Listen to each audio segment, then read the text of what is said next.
प्रिय मित्रों, आज मैं स्वतंत्र भारत की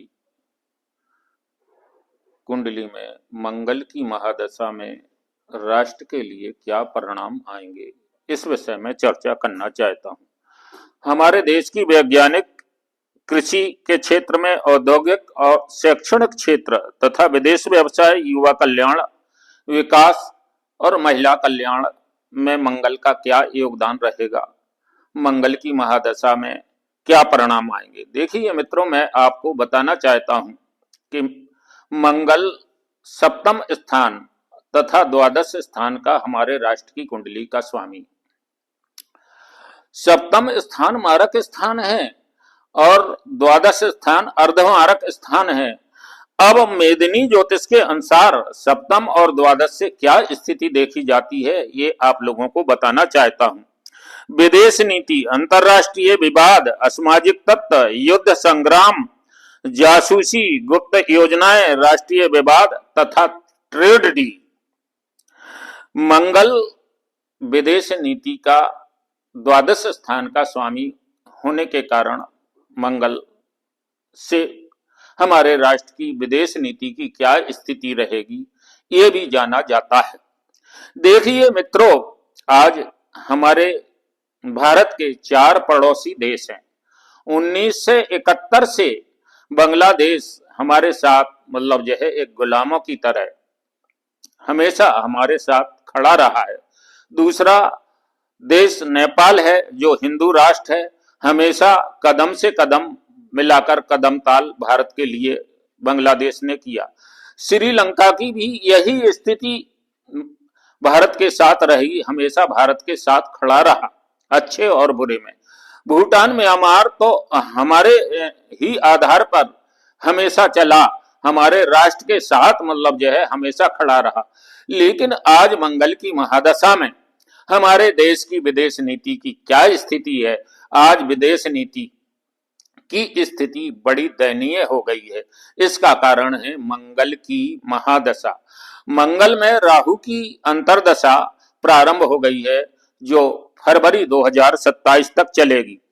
मंगल विदेश नीति राष्ट्र की स्थिति बड़ी दयनीय हो गई है। यूएसए से जो आज हमारे राष्ट्र की ट्रेड डील हुई है, कृषि डील हुई है, तो यूएसए आज अकेला ही भारत को नहीं, विश्व के सभी देशों को कितनी बुरी तरह से ब्लैकमेल कर रहा है। और आज ट्रंप ने भारत की क्या स्थिति कर दी है, इसके संबंध में आप लोगों को बताने की आवश्यकता नहीं है। सिर्फ मंगल की महादशा के कारण, मंगल की महादशा में और राहु की अंतर्दशा प्रारंभ होने के बाद, दूसरा हम आपको बताना चाहते हैं 19 मार्च 2026 को हमारे हिंदू नववर्ष प्रारंभ होगा। हिंदू नववर्ष में मीन लगन का उदय हुआ है। मीन लगन में सूर्य, शुक्र, शनि और चंद्र बैठे हैं। मंगल और राहु द्वादश स्थान में बुध के साथ बैठे हैं। गुरु चतुर्थ स्थान में मिथुन राशि में बैठा है। तो किसी राष्ट्र की क्या स्थिति होगी, राजा की क्या स्थिति होगी? ये राज्य कृपा का कारक ग्रह सूर्य को माना गया है। तो सूर्य का राज्य कृपा के कारक ग्रह का अष्टम के स्वामी शनि, अष्टम के स्वामी शुक्र के साथ बैठना शुभ नहीं है। शनि भी 12वें स्थान का स्वामी है। शनि, सूर्य और शुक्र की जो युक्ति है वो हमारे राष्ट्र के लिए, हमारे राष्ट्र की बड़ी हस्ती, बड़े राजनेताओं के लिए शुभ नहीं, क्योंकि शनि मजदूर, किसान और बेरोजगार का कारक ग्रह, जनता का कारक ग्रह माना गया है, और सूर्य को राजा का कारक ग्रह माना गया है। और सूर्य और शनि पिता पुत्र होते हुए भी दोनों एक दूसरे के शत्रु ग्रह हैं। जब सूर्य और शनि की युक्ति बनती है तो राजा और प्रजा के बीच विद्रोह की स्थिति पैदा हो जाती है।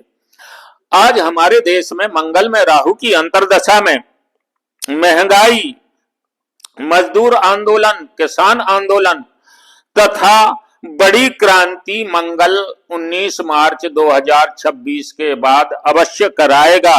विदेश नीति फेल हो गई है, यूएसए ब्लैकमेल कर रहा है।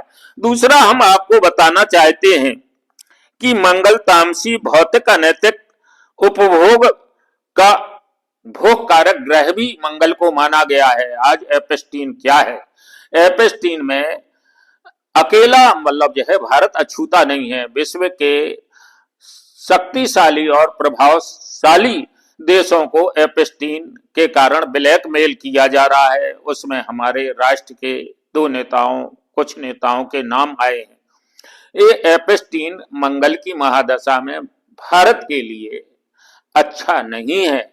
इसमें कई बड़ी हस्तियां बेनकाब होंगी, क्योंकि एपस्टीन का जो कांड है बड़ा कुकृत्य है और ये मतलब यह है हमारे लिए अच्छा नहीं है। मंगल युद्ध संग्राम विवाद निडर और साहसी सीमा विवाद का कारक ग्रह भी माना गया है।